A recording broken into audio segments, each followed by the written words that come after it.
So yan, good morning mga Inday. Ayan, we are back dito sa Istanbul. So after how many days guys, na pag-stay namin sa Pilipinas. So ayun, kahit araw-araw umuulan doon, nagkasakit kami ni Kuko, pero masaya. Alam niyo yun, nakapagpahinga ako, nakapag-refresh, alam niyo yung bagong ako.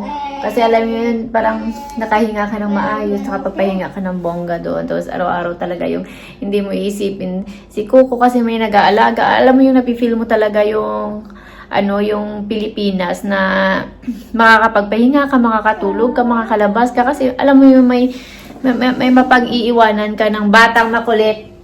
Hi guys! Ayan na naman. Yan yung bagong talent ni Kuko, mangulangot araw-araw. What is that? Pungit? You say hi guys na, so Mama will buy you ice cream. Hi guys!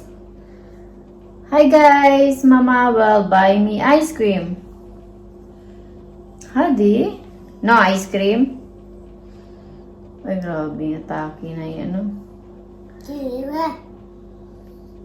What do you want? Ice cream or juice? Huh? Actually, the juice. Okay, juice and ice cream? Just only one? Ice cream or juice?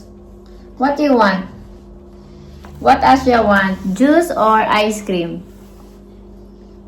Juice. Actually. No, juice. No juice? Juice is yucky? Juice is yucky. Oh, juice. Yucky daw yung juice. So, what do you want? Ice cream na lang? Yes. Okay, how many ice cream you want? How many ice cream? 8? Only one? I don't know what ice cream you want. What color? What color you want? What is your favorite ice cream? Hadina, what is your favorite ice cream color? Baby. Yeah. Wala siya sambal makipag-usap ngayon. See your clothes, it's ew. Look at that, it's ew. What is that? Yucky. Nana, yucky. Oh, yes, it's banana. You're right. Kasi kumain siya ng saging. Ayan nilamutak niya sa damit niya. Kaya it's yucky daw yung banana. So, ayan mga Inday. Ay, nako, malamig na. Start na dito yung full season sa amin. Siguro mga... Actually, pagdating namin dito, kasi dumating kami dito, September 11. Malamig na guys. So, na ngayon, October 2. Kahapon lumindol dun sa amin. Ayan. Mag-iisang buwan na rin kami dito sa Istanbul. Pero hindi ako makapag-vlog ng maayos, guys. Kasi alam niyo yun, pagdating namin dito. Alam niyo ba, dami akong kwento sa inyo. Pagdating namin doon, parang alam niyo siguro yung katawan namin nag-adjust kagad. Change weather ba? So, nagkasakit ako ng 2 weeks doon. Pagkalapag pa lang ng Bacolod. Ayun, nagkasakit na kagad ako. Sa Manila, nagstay kasi kami sa Manila ng 3 days. So, minute namin yung anak ng kapatid ko kasi yun nga pinasunod ko doon yung kapatid kong panganay doon na para ipa-check up sana, pero yun na nga ang hirap magpa-schedule sa heart center, tapos sobrang traffic na alam mo yun, parang hindi kami makapag gala ng maayos kasi may sakit siya sa puso, diba? Tapos konting lakad lang, nahihingal na siya kaya hindi namin magawa yung gusto namin, yung alam mo yung kailangan na namin commute, hindi kami pwede sa maraming lakad kasi nahihingal na siya kaagad, yung parang napuputol daw yung hininga niya. Kaya ayun, gala-gala na lang yung ginawa namin doon. Pumunta kami ng BGC, Mall of Asia. Then after 3 days guys, ayun, umuwi kami ng Bacolod. So ayun, ang daming ganap. So mag-upload ako ng mga short video doon sa amin. So, ayun mga Inday, hindi ko na-surprise si Mama kasi nga, sabi ng kuya ko, kasi nga, di ba si Mama, paralyzed yung Mama ko, guys, yung half ng katawan niya kasi na-stroke, di ba?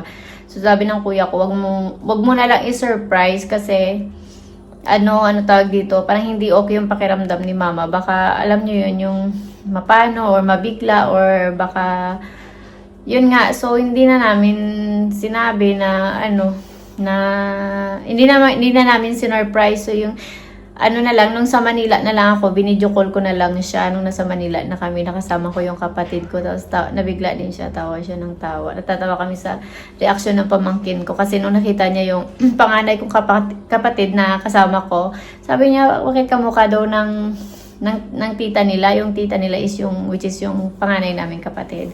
So, ayun, nalaman na nila lang sa Manila na ako. So, ayun, excited na si mama. Sobrang, alam mo yun, yung parang kung pwede lang hatakin yung araw na gusto na namin umuwi ng Bacolod, guys. Pero, hindi pwede na uwi na kami kagad kasi nga, kailangan ko rin i-meet yung mga friend ko kasi kailan na naman ulit ako makauwi ng Bacolod. So, yung mga friend ko talaga na asawa din ng Turkish or yung mga friend ko, mga followers ko yan, guys, yung iba na naging long time friend ko na rin yung minute ko sa Manila bago umuwi ng Bacolod. Tapos, ayun, may mga short video ako na ilalagay kung sino yung mga minute ko doon, yung ibang mga friend ko, kilala niyo yun, yung mga asawa din ng mga Turkish.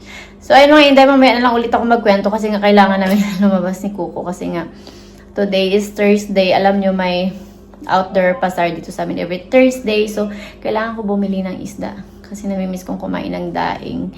Bibili ako ng pusit. Sana nga may pusit. Maganda yung pusit, hipon. Kailangan ko bumili ng... Marami akong kailangan bilhin kasi nga taglamig na ngayon, guys. Ang sarap kumain. Lalo na si Dudong, daming pinapaluto lagi. So, kailangan ko bumili ng mga sahog. So, ayan mga Inday, I'm back. So, inshallah, ma-upload ko to mamaya. Good luck. Okay. Let's go.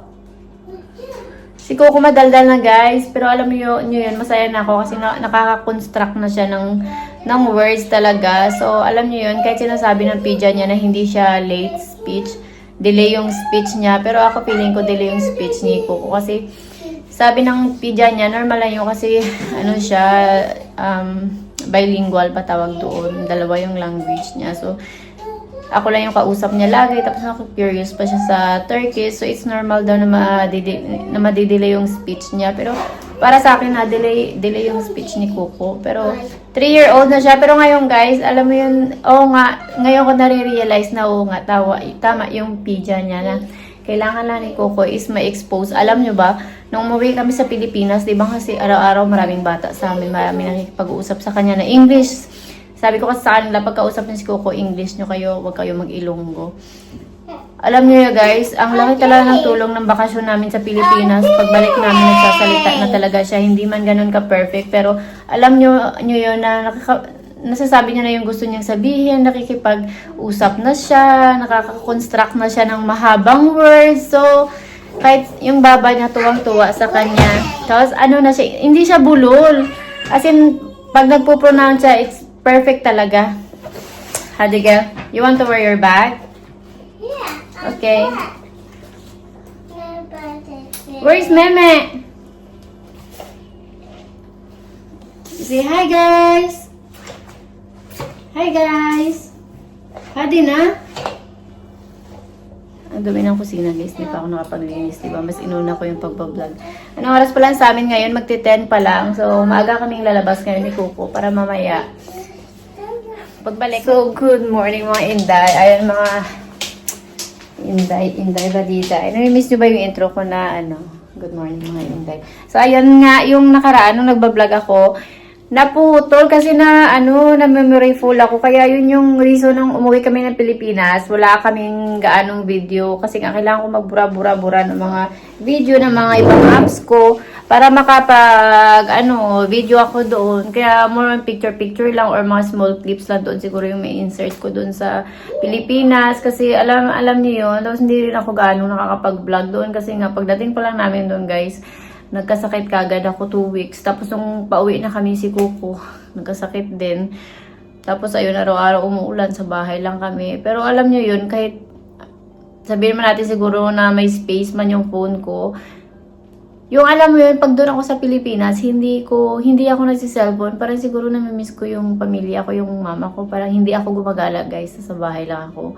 Kasi buong araw, na umaga hanggang hapon, nasa bahay lang ako. Pinapabayaan na ako ng ate ko na matulog. Si Coco, maaga pa yan, gumigising na. Or kinukuha na ng mga pinsan ko, nilalabas ng mga pamangkin ko. Uwi yan ang gabi na. Or andun lagi sa plaza sa mga bata. Kaya alam mo yun, nung andun ako sa Pilipinas, nakapagpahinga talaga ako ng bongga. Kaya, ayun, wala din ako ganong, doon, vlog. Kasi yung Nung alam nyo yun, sinasamantala ko talaga na andun ako na yung focus ko sa kanila lang yung time. Tapos, lumalabas ako, kasama ko si mama, hindi man ako nagbibideo-video. Yung, parang sinusulit ko ba? Tapos parang ang bilis din ng araw. Tapos, ayun mga inday. Kaya, ayan, may utang ako sa inyo na mga video-video. Tapos, yun nga, sabi ko nga, ipang-message ko yung mga nagko-comment sa akin doon na bigyan ko ng mga chocolates. Actually, guys, wala akong dalang mga chocolate nung umuwi kami ng Pilipinas. Kasi nga, hindi ako nakapamili kasi bago yung, 1 week before yung flight na namin, kasi doon ako dapat mamili, di ba, ng mga pasalubong. Wala akong mga chocolate, guys, kasi nga, may balikbayan box ako, nandun na lahat yung mga chocolates ko, lahat ng mga pasalubong. So, yung konti na lang, yung dadalhin ko, mamimili na sana ako doon para sabi ko sa mga followers ko, na mamimit ko, tapos sa mga pamangkin ko, wala talaga, hindi ako nakapamili kasi nga, 1 week before ng flight namin, si Dudong ng hospital. Alam niyo, hindi pa siya pwedeng lumabas ng hospital kasi nga, hindi pa siya totally okay kasi ang taas ng CRP ba yun? CRP level niya, so hindi siya good. Parang merong siya, parang pag ganon, merong infection or something na parang yung mga viral COVID, mga ganon. So, tapos hindi pa siya pwedeng lumabas. So, kailangan namin kumuha yung parang sa yung authorize, ano ba yung tawag doon? Yung basta kailangan ni Dudong kumuha sa notary yung papers, nalimutan ko ang tawag doon, parents consent.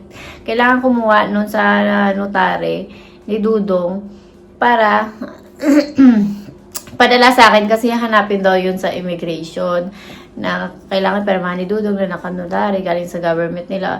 Isipin niyo yun, guys, nasa hospital si Dudong, nakaka-confine. Nagpaalam siya sa doktor niya na lalabas lang siya saglit para kumuha noon. So, pinayagan siya, naka-dextrose siya, guys. Tinanggal yung dextrose niya, tinalian lang. Tapos, inurasan lang siya. Pero mabilis naman kasi nga pinariority man siya, hindi na siya pinaantay sa pila ba. So, ayun, isipin nyo yun, para lang matuloy yung namin. Tapos, ayun, hindi naman pala hinahanap doon kasi para lang pala yun sa hindi citizen. Pag citizen ka pala, hindi naman yun hinahanap. Tapos, ayun nga yung e-travel. Tapos, nung pabalik na, guys, kapag Turkish citizen ka na, hindi na kayo hinahanap. Hindi na need ng e-travel pabalik ng Turkey kapag Turkish citizen ka na. Para lang yun sa mga Filipino citizen yung i-travel pag palabas ng bansa. Pero pagpapasok ng Pilipinas, kahit foreigner ka pa, kailangan mo yun. Tapos ang smooth lang kasi nga syempre priority kasi may bata. Tapos ayun, guys, ang daming nangyari or ganap-ganap sa Pilipinas. Basta kwentuhan ko na lang kayo. Then ayun mga inday, nagpe-prepare ako ngayon na kailangan ko kumain kasi nga may pasok na naman si Coco. So, ayun. Pupunta kami after ng niya, kasi lang ngayon, saglit lang kasi nga naglipat kami ng ibang school. Kasi nga, dun sa school ni Coco, pinang-stage niya yung mga, mga hayop-hayop dun sa school nila, kaya nilipat siya namin. Tapos medyo maliit yung space doon. Parang, alam niyo yun, kapag break time nila, parang doon lang sila. So, ngayon, pag nilipat siya namin sa ibang, so, ayun guys, yan si Coco. Hindi siya talaga sa local Turkish school dito nag-aaral, sa international sa namin pinasok kasi hindi talaga siya nagdi-Turkish, guys, more on English. Nakakaintindi siya ng Turkish pero yung paisa-isa yung salita niya, yun more on English talaga. Kaya ayun, sabi ng pidya niya, doon yun na lang muna kung saan niya prefer. Kasi nga, total dito naman yan siya sa Turkey, mabilis na lang yan matututunan. Kasi yan yung mga naririnig niya palagi. Ang importante, nakakaintindi daw siya. So, ayun, no choice. Kaya ayun, mabigat man sa bulsa, pero wala tayong magagawa. So, may kwento ako niyan sa inyo next vlog. Ay, pagsagutan ako dyan sa asawa ng friend ni Dudong dahil dyan sa school ni Coco. Then, ayun mga hindi, mag-prepare muna ako ng ni Coco, ayusan ko muna siya kasi may pasok ko. Agahan yan yung pasok niya, pero ngayon kasi temporary lang yun. Panghapon muna siya, 2 PM hanggang for parang ano lang yan ata nila, parang di ko alam anong tawag doon, basta 2 hours pa muna para siguro interaction sa mga teachers or classmate, parang obserbahan muna nila. Pero Kuko, wala man yung problema kasi hindi naman yan umiiyak kapag iiwanan mo pag alam niya papasok ng school. Sabihin niya na kagad pag nakikita niya na yung mga bata, yung mga classmate niya, go away mama, gagano na yan siya kagad, go away mama. So, ayun mga hinday, update ko kayo mamaya. Try natin makapag-vlog. At pupunta kami ngayon ng Media Mart. Inshallah, ma-update ko yung phone ko. Kailangan ko bumili ng bagong char. Kailangan natin pabili ng bagong cellphone kay Dudong. Kasi nga, yung aking iPhone is 256. Ano lang, GB lang, gigabyte. So, kailangan ko ng 1 terabyte na kasi kailangan ko na mag-vlog na naman. Kaya kailangan natin ng maraming video, maraming vlog. Kasi ngayon guys, pwede na kami makagala-gala kasi malaki na talaga si Kuko. Hindi na ako pagod, hindi na ako nag-i-stroller. Alam nyo ba, nagagala na kaming dalawa lang ni Kuko. Kahit saan-saan. So, alam nyo yun, napipil ko na talaga ngayon na parang nakahinga na ako kasi hindi na ako tutulak-tulak. Tsaka medyo nagkalaman-laman na ako guys. Hindi na ako payato talaga ng malala. Unlike sa nagtutulak-tulak ako ng stroller ni Kuko kahit saan-saan. Nang bigat-bigat, tapos bigat-bigat pa niya. So ngayon, naglalakad na talaga siya. Kaya, ayun, medyo bumabawi na rin tayo. Tapos, sama ko kayo sa aking mga racket. Sa aking mga part-time. So next, this month, may part-time ako magme-makeup kami. So, ayun, abangan nyo yun guys. Kasi, magbablog ako, baka magla-live ako. Inshallah, maabot ko yung 500 followers para makapag-live ako that day. So, ayun mga inday.